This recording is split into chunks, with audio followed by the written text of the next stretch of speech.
આગામી 8 તારીખે શિવજી કી સવારી જે આપણું આયોજન છે મોટામાં મોટું વડોદરા શહેરનું આયોજન છે અને આ સવારી યોગ્ય રીતે નીકળે અને યોગ્ય સમયે યોગ્ય સ્થળે પહોંચે એ માટે પોલીસે તમામ પ્રકારની વ્યવસ્થા કરવામાં આવી છે.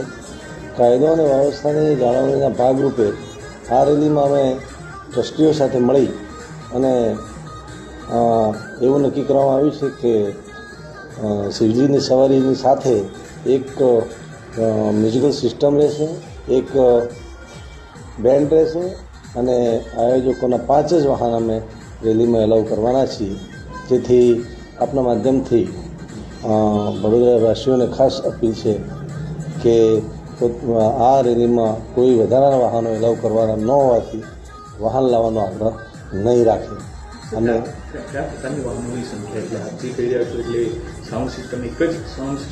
એક સાઉન્ડ સિસ્ટમ, એક સવારી, એક બેન્ડ અને 5 સંસ્થાના વાહનો જે આયોજકો છે. આના સિવાય અમે રેલીમાં કોઈ વાહનો એલાઉ કરવાના નથી અને આના માટે કડક અમલવારી પણ કરવામાં આવશે અને આપના માધ્યમથી અપીલ પણ કરવામાં આવે છે.